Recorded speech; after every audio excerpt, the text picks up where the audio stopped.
Bonjour à tous et bienvenue sur Pousse d'Acacia. Je suis Laetitia du blog Ensemble Naturellement. Pour Pousse d'Acacia, je vous propose des défis hebdomadaires. Le principe d'un défi est de vous aider à arriver vers vos objectifs et donc des journées beaucoup plus sereines et agréables. Et l'un des plus grands fléaux des parents est la fatigue. Un parent fatigué, c'est un parent qui a beaucoup moins d'énergie pour jouer avec son enfant, faire des activités, des temps de massage, remplir le réservoir affectif de son enfant. Un parent fatigué, c'est un parent aussi qui a beaucoup moins de patience, donc beaucoup plus de difficultés à accompagner, écouter, gérer les expressions émotionnelles de son enfant, accompagner les crises de rage, les pleurs. Donc il est important d'agir rapidement sur la fatigue et ne pas laisser s'installer ce fléau. Imaginons une voiture qui doit aller d'un point A à un point B. Si son réservoir d'essence est complètement vide, elle ne pourra pas faire beaucoup de kilomètres. C'est exactement pareil pour vous en tant que parent. Si votre réservoir est complètement vide, comment voulez-vous remplir le réservoir affectif de vos enfants? Il est donc d'une priorité d'agir sur votre fatigue et de remplir votre réservoir. Dans cette vidéo, je vous propose 4 astuces pour vous aider à retrouver rapidement de l'énergie et ne pas laisser s'installer la fatigue. Donc la première astuce, la plus évidente, est bien entendu de se reposer. Alors évidente mais pas trop. Effectivement, moi-même je suis maman de 3 enfants, dont un bambin qui a 17 mois et qui ne dort pas complètement la nuit, donc se reposer c'est pas toujours évident. Mais pour cela donc j'ai pu mettre en place des petites stratégies. Donc par exemple me coucher plus tôt. Le sommeil avant minuit est récupérateur, donc il est important de se coucher avant minuit pour pouvoir avoir un sommeil qui soit bénéfique. Alors on a tendance à traîner devant la télévision, devant les réseaux sociaux, devant Internet, le téléphone, et sur ces objets-là, la lumière, c'est une lumière bleutée et qui agit sur notre cerveau, sur notre humeur, sur notre nervosité, et après un temps d'internet, d'ordinateur, etc., il est beaucoup plus difficile de trouver le sommeil. Donc à partir d'une certaine heure, je vous recommande d'arrêter tout écran et de vous préparer au sommeil. Donc dans une pièce avec de la lumière tamisée, de prendre un livre et donc d'accompagner votre corps dans l'endormissement. Donc le mieux, c'est quand même de se coucher vers 22 h si vous en avez la possibilité. Maintenant, c'est pas toujours évident, donc pour cela, vous pouvez mettre en place des micro-siestes, hein, donc le système des navigateurs pour récupérer rapidement, parce que c'est vrai que quand ils sont par exemple sur le Vendée Globe, quand ils sont sur une course, ils doivent être vigilants sur leur bateau et donc récupérer aussi, avoir de l'énergie pour pouvoir gagner la course. Et donc pour cela, ils font des micro-siestes, donc des siestes d'une vingtaine de minutes qui sont aussi très récupératrices. Dès que vous en avez la possibilité, faites une micro-sieste d'une vingtaine de minutes. Je vous recommande fortement de mettre un timer au téléphone pour qu'il sonne, car au-delà de ces 20 minutes, vous passez dans du sommeil profond. Et là, le bénéfice de la micro-sieste est totalement perdu. Donc restez vraiment sur 20 minutes pour avoir un sommeil récupérateur et retrouver de l'énergie. Et donc dans ce même sens, la méditation peut beaucoup vous aider. D'après les études, 20 minutes de méditation équivaut à 2 heures de sommeil profond. Beaucoup de personnes se demandent comment méditer. Vous pouvez vous aider par des méditations guidées sur YouTube et également par le programme Maman Zen, qui est un programme d'aide justement à la méditation et à la fatigue des parents. Vous pouvez également agir sur ce que j'appelle des mini-vacances, des micro-pauses, donc saisir les petits moments qui s'offrent à vous où vous pouvez, voilà, les enfants jouent, il y a un moment de calme et là vous pouvez vous recharger, vous ressourcer, reprendre de l'énergie par une respiration.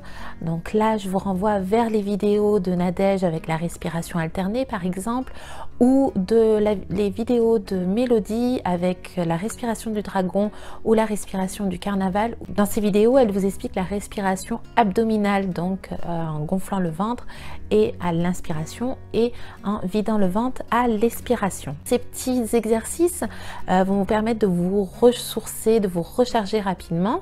Ça peut être aussi boire une tisane, lire un livre, observer la nature. Donc mettez en place ces petites stratégies, ces mini-vacances, seront bien utiles quand vous aurez des moments de crise, vous pouvez les réutiliser. La deuxième astuce est de boire beaucoup d'eau. En effet, l'eau est conducteur de l'électricité et notre corps est fait essentiellement d'eau. Il est important de boire de l'eau pour pouvoir avoir un corps hydraté et surtout permettre à l'énergie de circuler à l'intérieur de nous. Et effectivement, en état de stress, en état de nervosité, notre corps se déshydrate très rapidement. C'est pourquoi je vous recommande de boire un verre d'eau quand vous vous sentez nerveux, irrité, en état de stress. Donc déjà le fait de boire, vous allez vous concentrer sur le geste, sur l'eau qui arrive dans votre corps, et en plus ça va permettre d'hydrater votre corps et de refaire circuler l'énergie. Pareil, vous pouvez également le proposer à vos enfants quand ils sont un petit peu nerveux. Pour mes enfants, je leur propose avant de faire des devoirs de boire un verre d'eau afin de gagner en concentration. Buvez de l'eau avant que votre corps le demande, avant d'avoir cette sensation de soif. Buvez régulièrement pour que cette énergie circule. La troisième astuce est d'avoir une alimentation saine. En effet, si vous prenez un repas assez important, un repas gras, cela va demander à votre corps beaucoup d'énergie pour le digérer. Privilégiez plutôt, quand vous êtes en état de fatigue, privilégiez plutôt les repas légers, bien entendu, les fruits et légumes. De la même manière, je vous recommande d'éviter tout ce qui est sucre et gluten. Donc pour aller un petit peu plus loin, je vous recommande de lire ce livre, Un zeste de conscience dans la cuisine. C'est un livre d'Isabelle Filiosa qui est très intéressant et qui vous explique justement les effets du sucre et du gluten sur notre organisme. Et donc un excès de sucre et du gluten peut entraîner de la nervosité, de l'irritabilité. Donc quand vous êtes vraiment en moment de fatigue, réduisez cet apport-là pour ne pas entraîner justement encore plus de fatigue, de nervosité et pour permettre de gérer un peu mieux votre quotidien. Et également, ayez toujours avec vous un bocal d'oléagineux, donc du style amande, pour piocher dedans. Donc les amandes sont pleines d'énergie, puis si vous allaitez, ça permet aussi d'augmenter la lactation. Privilégiez plutôt ces oléagineux plutôt que de piocher dans un gâteau qui sera plein de sucre, plein de gluten et qui va être très compliqué à digérer et donc demander beaucoup plus d'énergie. Il va y avoir aucun apport et juste vous piochez votre énergie que vous n'avez pas. Et la quatrième et dernière astuce est de bouger, de faire du sport. Alors effectivement, quand on est fatigué, on a beaucoup de mal à se mettre à faire du sport. Le fait de bouger, de faire du sport permet de sécréter des hormones du bien-être, de l'ocytocine, la dopamine, de l'endorphine. Faire du sport permet également d'oxygéner notre corps, donc de retrouver de l'énergie. Également, en bougeant, on va permettre de décharger des tensions, donc de décharger les nervosités, le stress. D'ailleurs, quand on est donc en état de stress, on a les membres qui sont très tendus et on a besoin donc de décharger. Et anticiper cela donc en bougeant, en déchargeant, va permettre d'éviter les états de nervosité et de stress. Donc c'est pour ça que je recommande de faire du sport régulièrement, tous les jours. Et également, par exemple, quand votre enfant est un petit peu nerveux, donc de proposer des jeux défouloirs justement pour permettre à cette tension de sortir, de se décharger. Alors je ne vous propose pas de faire un marathon d'1 heure ou un cours de fitness d'1 heure, vraiment d'être raisonnable avec vous et de partir sur des petites sessions. Donc je vous en avais parlé dans une précédente vidéo où de mon côté je fais 10 à 15 minutes de yoga par jour et je vous avais parlé de ce bienfait que je ressentais. Mon mari utilise quant à lui une application sur son téléphone qui propose 7 minutes d'exercice par jour, donc des exercices à la fois cardio et à la fois de renforcement musculaire, et donc ça lui permet d'entretenir au niveau de son corps et lui aussi ressent ces bienfaits-là, ces bienfaits au niveau de son corps et de son mental.